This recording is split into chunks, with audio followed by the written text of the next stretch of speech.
B P ಏನಿದೆಯಲ್ಲ, ಇದು ನಮ್ಮ ಒಂದು ಒತ್ತಡದ ಜೀವನ, ಭಾಳ ಸ್ಟ್ರೆಸ್ ಮಾಡಿಕೊಂಡಾಗ ಮತ್ತು ಆಹಾರದ ಕ್ರಮ ಸರಿ ಇಲ್ಲದಾಗ ಇದು ನಮಗೆ ಬರುವಂಥ ತೊಂದರೆ. ನೋಡಿ, ಬಿ ಪಿ ಏನು ಮಾಡ್ತಾ ಇದ್ದೀವಿ ಅಂದರೆ, ನಾವು ಬಿ ಪಿ ಬಂತಪ್ಪ ಅಂದರೆ ಮಾತ್ರೆಗಳನ್ನು ನುಂಗ್ತೀವಿ. ಡಾಕ್ಟ್ರ್ ಹೇಳ್ತಾನೆ ಬಿ ಪಿ ಅದ ನನಗೆ ಗುಳಿಗೆ ತೊಗೊಳ್ರಿ ಅಂತ. ಎಷ್ಟು ಅಡ್ಡ ಪರಿಣಾಮ ಉಂಟು ಮಾಡ್ತದೆ ಗುಳಿಗೆ ಅಂದರೆ, ಈ ಬಿ ಪಿ ಗುಳಿಗೆ ತೊಗೊಳ್ಳೋದ್ರಿಂದ ಏನು ಅಡ್ಡ ಪರಿಣಾಮ ಆಗ್ತದೆ ಇದು ನಿಮ್ಗೆ ಗೊತ್ತಾಗ್ತದೆ. ಬಿ ಪಿ ಗುಳಿಗೆ ತೊಗೊಳ್ಳೋದ್ರಿಂದ ಏನು ಅಡ್ಡ ಪರಿಣಾಮ ಆಗ್ತದಂದರೆ, ನಿಮ್ಮ ಮೆಮ್ರಿ, ಬುದ್ಧಿ ನಾಶ ಆಗ್ತದೆ. ಬುದ್ಧಿಗೇನಪ್ಪ ಅಂದರೆ ಸ್ಟ್ರೋಕ್ ಆಗ್ತದೆ, ಬ್ರೈನ್ ವಿಫಲ ಆಗ್ತದೆ. ಆಮೇಲೆ ನಮ್ಮ ಕಿಡ್ನಿಗೆ ದೊಡ್ಡ ಹೊಡೆತ ಕುಂದಿರ್ತದೆ. ಕಿಡ್ನಿ ಮೇಲೆ ಅಡ್ಡ ಪರಿಣಾಮ. ಕಿಡ್ನಿ ಭಾಳ ಇಂಪಾರ್ಟೆಂಟ್ ನಮ್ಮದು ಇದರಲ್ಲಿ. ಆ ಕಿಡ್ನಿನೇ ಫೇಲ್ ಆಗುವಂಥ ಸಂಭವ ಇದೆ. ಅದಕ್ಕಾಗಿ ನಾವು ಬಿ ಪಿ ಮಾತ್ರೆನ ತಕ್ಷಣ ಬಿಡುವಂಗಿಲ್ಲ. ತಜ್ಞರ ಮಾರ್ಗದರ್ಶನದ ಮೇರೆಗೆ, ತಜ್ಞರ ಒಂದು ಸಲಹೆ ಮೇರೆಗೆ ಯಾವ ರೀತಿಯಾಗಿ ನಾವು ನಿಸರ್ಗಕ್ಕೆ ನಮ್ಮನ್ನು ಒಳಪಡಿಸ್ಕೋಬೇಕು, ನಿಸರ್ಗದಲ್ಲಿರ್ತಕ್ಕಂಥ ಆಹಾರವನ್ನು ಸೇವನೆ ಮಾಡಬೇಕು, ನಿಸರ್ಗದಲ್ಲಿರ್ತಕ್ಕಂಥ ಪ್ರಕ್ರಿಯೆಗಳಿಗೆ ನಮ್ಮ ಶರೀರವನ್ನು ಒಡ್ಡಿದಾಗ ಮಾತ್ರ ನಾವು ಸಮೂಲ ಬಿ ಪಿಯನ್ನು ನಿರ್ಮೂಲನೆ ಮಾಡಲಿಕ್ಕೆ ಬರ್ತದೆ. ಅಂಥ ಅದ್ಭುತವಾಗಿರ್ತದೆ. ಈಗ ಬಿ ಪಿ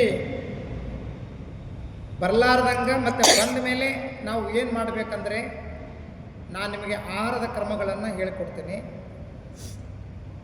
ಬಿ ಪಿ ಇದೆ ನಿಮಗೆ, ಈ ಬಿ ಪಿ ದೂರ ಮಾಡಬೇಕಾಗಿದೆ. ಆಹಾರದ ಕ್ರಮಗಳು ಯಾವುವು? ಬೂದುಗುಂಬಳಕಾಯಿ ಜ್ಯೂಸ್. ಆ ಬೂದುಗುಂಬಳಕಾಯಿ ಜ್ಯೂಸ್ನಲ್ಲಿ ಅದ್ಭುತವಾಗಿರ್ತಕ್ಕಂಥ ಶಕ್ತಿ ಇದೆ. ನಿಮಗೆ ಬಂದಿರತಕ್ಕಂಥ ಬಿ ಪಿಯನ್ನು ನಿವಾರಣೆ ಮಾಡ್ತದೆ. ಮತ್ತು ಬೀಟ್ರೂಟ್ ಜ್ಯೂಸ್, ಬೂದುಗುಂಬಳಕಾಯಿ ಮತ್ತು ಬೀಟ್ರೂಟ್ ಜ್ಯೂಸನ್ನು ನೀವು ಕುಡೀರಿ. ಒಂದಿನ ಬೂದುಗುಂಬಳಕಾಯಿ ಜ್ಯೂಸ್ ಕೊಡ್ರಿ, ಒಂದಿನ ಬೀಟ್ರೂಟ್ ಜ್ಯೂಸ್. ಬೆಳಗ್ಗೆ ನೈಟ್, ಬೆಳಗಿನ ಜಾವದಲ್ಲಿ, ಸಾಯಂಕಾಲ ಒಂದಿನ ಸಾಯಂಕಾಲ ಒಂದು ಬೆಳಗ್ಗೆ ಬೂದುಗುಂಬಳಕಾಯಿ ತಗೊಳ್ರಿ, ಸಾಯಂಕಾಲ ಬೀಟ್ರೂಟ್. ಈ ಎರಡೂ ಜ್ಯೂಸ್ಗಳನ್ನು ತಗೊಳ್ಳೋದ್ರಿಂದ ನಿಮಗೆ ಭಾಳ ದೊಡ್ಡ ಲಾಭ ಇದೆ. ಮತ್ತು ಇದು ಒಂದಕ್ಕೆ ಅಂತಲ್ಲ, ಇದು ಎಲ್ಲ ಕಾಯಿಲೆಗಳಿಗೂ ಕೂಡ ಲಾಭ ಇದೆ. ಬೇರೆ ಕಾಯಿಲೆಗಳಿದ್ರೂ ಕೂಡ ಏನಪ್ಪ ನಿವಾರಣೆ ಮಾಡುವಂಥ ಸಾಮರ್ಥ್ಯ ಇದಕ್ಕಿದೆ, ಬೂದುಗುಂಬಳಕಾಯಿಗೆ ಮತ್ತು ಇದಕ್ಕೆ.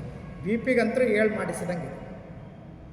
ಇನ್ನು ನಾವು ಯೋಗದಿಂದ ಇದನ್ನು ನಿವಾರಣೆ ಮಾಡ್ಕೊಳ್ಳೋದು.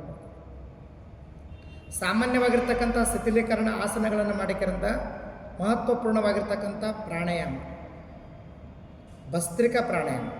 ಭಸ್ತ್ರಿಕಾ ಪ್ರಾಣಾಯಾಮ ಬಿ ಪಿ ಇದ್ದವರು ಮಾಡುವಂಥ ವಿಧಾನ ಸ್ವಲ್ಪ ಡಿಫ್ರೆಂಟ್ ಆಗಿದೆ.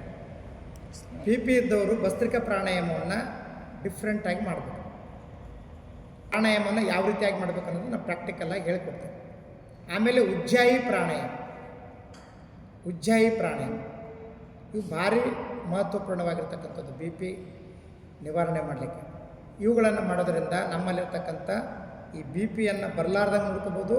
ಬಂದ ಮೇಲೆ ಇವುಗಳನ್ನು ದೂರ ಮಾಡ್ಕೊಳ್ಳೋಕೆ ಬರ್ತದೆ. ಇವತ್ತು ನಾವು ಪ್ರತಿಜ್ಞೆ ಮಾಡಬೇಕು, ನಾವು ಇನ್ನು ಮುಂದೆ ಬಿ ಪಿಗೆ ಈ 1 ತಿಂಗಳು 2 ತಿಂಗಳಿದೆಪ್ಪ ಅಂದ್ರೆ ಅದು ಅರ್ಧ ಕಮ್ಮಿ ಮಾಡಿಕೊಂಡು ಪೂರ್ಣ ಗುಳಿಗೆ ಬಿಡ್ಬೋದು. ಇವತ್ತು ಅರ್ಧ ತೊಗೊಂಡ್ರಿ ನೀವು, ಒಂದು ತೊಗೊಂಡ್ರಿ ಅರ್ಧ ತೊಗೊಂಡ್ರಿ, ಏನರ ತ್ರಾಸು ಅಂತ ಏನಿಲ್ಲ ಏನು ತೊಂದರೆ ಇಲ್ಲ. ಹಾಂ ರೀ, ಈಗ ಒಂದು 2 ದಿವಸ ಅಷ್ಟು ಅರ್ಧ ತೊಗೊಳ್ರಿ.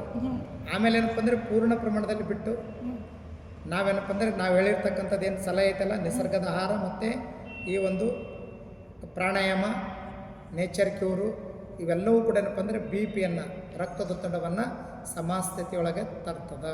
ಅಂಥ ಒಂದು ಅದ್ಭುತವಾಗಿರ್ತಕ್ಕಂಥ ಶಕ್ತಿ ನಿಸರ್ಗದಲ್ಲಿದೆ. ಬಿ ಪಿ ಇದ್ದವ್ರು ಕಪಾಲಭಾತಿ ಮಾಡಬಾರ್ದು. ಅದಕ್ಕೆ ಕಪಾಲಭಾತಿನ ಬೇರೆ ವಿಧಾನದಲ್ಲಿ ಮಾಡಬೇಕು. ಕಪಾಲಭಾತಿ ಹೆಂಗೆ ಮಾಡ್ಬೇಕಂದ್ರೆ, ಈ ಬಿ ಪಿ ಇದ್ದವರು ಸೆಕೆಂಡಿಗೆ ಒಂದು ಹಿಂಗೆ ಮಾಡ್ತಾರೆ ಕಪಾಲಭಾತಿ. ನಾವೇನಪ್ಪ ಅಂದರೆ 5-6 ಸೆಕೆಂಡಿಗೆ ಒಂದು ಕಪಾಲಭಾತಿ ನಿಂದರು.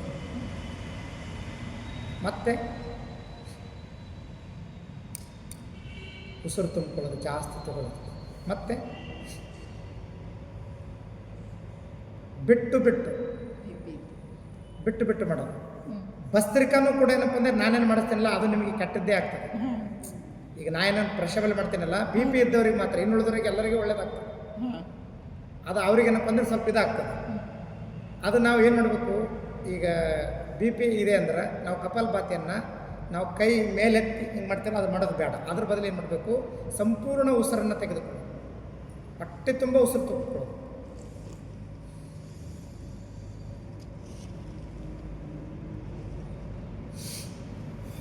ಹೊಟ್ಟೆ ತುಂಬ ಉಸಿರನ್ನು ತುಂಬಿಕೊಂಡು ಕೆರೆದ ಅದನ್ನು ಪ್ರೆಷಬಲಿ ಉಸಿರನ್ನ ಹೊರಗಡೆ ಹಾಕುವಂಥ ಪ್ರಕ್ರಿಯೆ. ಕೈ ಮಾಡೋದಿಲ್ಲ, ಕೈ ಮಾಡೋದು ಈ ರೀತಿ ಮಾಡೋದು. ಬಿ ಪಿ ಇದ್ದವು, ಇನ್ನುಳಿದವ್ರಿಗೆ ಏನು ತೊಂದರೆ ಇಲ್ಲ. ಇನ್ನುಳಿದವ್ರು ನಾರ್ಮಲ್ ಏನ್ರ ಕೈ ಮಾಡಿದ್ರೆ ಏನಾಗ್ತೈತೆ ಇಲ್ಲ ಬೇಡ, ಅದು ಬೇಕಂತ ಹೇಳ್ತಾರೆ ತಜ್ಞರು. ಅದು ಪ್ರೆಷಬಲ್ ಏನಪ್ಪ ಅಂದರೆ ಬ್ಲಡ್ ಇದಾಗಿಬಿಡ್ತದೆ. ಅದಕ್ಕೆ ಆ ಕಾರಣಕ್ಕಾಗಿ ಏನಪ್ಪ ಅಂದರೆ ನಾವು ಈ ರೀತಿಯಾಗಿ ಮಾಡಬೇಕಂತ ನಮಗೆ ಯೋಗಿಗಳು, ಮಹಾತ್ಮರು, ತಜ್ಞರು ಸಲಹೆಯನ್ನು ಕೊಟ್ಟಾರ. ಆ ರೀತಿಯಾಗಿ ಅದನ್ನು ಬಿ ಪಿ ಇದ್ದವ್ರು ಮಾಡೋಣ. ಈಗ ನಾವು ಇವತ್ತು ವಿಶೇಷವಾಗಿರ್ತಕ್ಕಂಥ ಮುದ್ರಾದಲ್ಲಿ ಮಾಡ್ಬೇಕಂತ ಹೇಳ್ತಾರೆ. ಇವತ್ತು ಒಂದು ಮುದ್ರದಲ್ಲಿ, ಒಂದು 2-3 ಮುದ್ರದಲ್ಲಿ ಅಪಾನ ವಾಯು ಮತ್ತು ಹೃದಯ ಮುದ್ರೆ,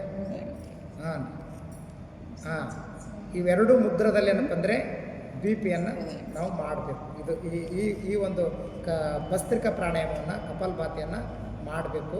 ಮತ್ತು ಕಪಾಲಭಾತಿ ಆದರೆ ನಾವು ಹೇಳಿದ್ನಲ್ಲ ಎಲ್ಲರ ಥರ ನಾರ್ಮಲಾಗಿ ಕಪಾಲಭಾತಿ ಮಾಡಬೇಕು, ಸ್ಲೋ ಆಗಿ ಕಪಾಲಭಾತಿ ಮಾಡಬೇಕು. ಸಾಧ್ಯದ ಅಷ್ಟಿಷ್ಟು ಏನಪ್ಪ ಅಂದರೆ ಯೋಗ ನಿದ್ರಾ, ಧ್ಯಾನ, ಪ್ರಾಣಾಯಾಮ ಇವುಗಳ ಮುಖಾಂತರ ನಾಡಿಸೋದ ಪ್ರಾಣಾಯಾಮ ಅಂತೂ ಭಾಳ ಅದ್ಭುತವಾಗಿರ್ತಕ್ಕಂಥ ಪರಿಣಾಮವನ್ನು ಉಂಟು ಮಾಡ್ತಕ್ಕಂಥದ್ದು ಬಿ ಪಿ ಇದ್ದವರಿಗೆ. ಏನಾದರೂ ಪ್ರಶ್ನೆಗಳಿದ್ರೆ ಕೇಳ್ರಿ, ಆಮೇಲೆ ನಾವು ಇಲ್ಲಿ ಕಾರ್ಯಗತ ಮಾಡ್ಬೋದು. ಏನಾದರೂ ಪ್ರಶ್ನೆಗಳು ನಾಡಿಶೋಧ ಎಷ್ಟು ಟೈಮ್ ಮಾಡಬೇಕು, ಎಷ್ಟು ಸಮಯ ಮಾಡಬೇಕು? ಕನಿಷ್ಠ 5 ನಿಮಿಷ ಅಂತ ಕಡ್ಡಾಯವಾಗಿ ಮಾಡಬೇಕು ನಾಡಿಸೋದು. ಕನಿಷ್ಠ 5 ನಿಮಿಷ, ಗರಿಷ್ಠ ಅರ್ಧ ತಾಸನ್ನು ಕೂಡ ಮಾಡಬೇಕು. ನಾಡಿಸೋದ ಪ್ರಾಣಾಯಾಮಕ್ಕೆ ಏನು ತೊಂದರೆ ಆಗೋದಿಲ್ಲ. ಎಷ್ಟೆಷ್ಟು ನಾಡಿಸೋದ ಪ್ರಾಣಾಯಾಮ ಮಾಡ್ತೀವಲ್ಲ ಅಷ್ಟು ಶುದ್ಧಿ ಆಗ್ತದೆ, ನಾಡಿ ಶುದ್ಧಿ ಆಗ್ತದೆ, ರಕ್ತ ಶುದ್ಧಿ ಆಗ್ತದೆ. ಅಂದರೆ ಪ್ರಾಣಶಕ್ತಿ ಒಡಗೂಡಿ ಏನಪ್ಪ ಅಂದರೆ ಇಡೀ ನಮ್ಮ ಆ ಹೃದಯದಿಂದ ಏನಪ್ಪ ಅಂದರೆ ಎಲ್ಲ ಭಾಗಗಳಿಗೆ ಸರಾಗವಾಗಿ ಏನಪ್ಪ ಅಂದರೆ ರಕ್ತ ಸಂಚಾರ ಆಗ್ತದೆ.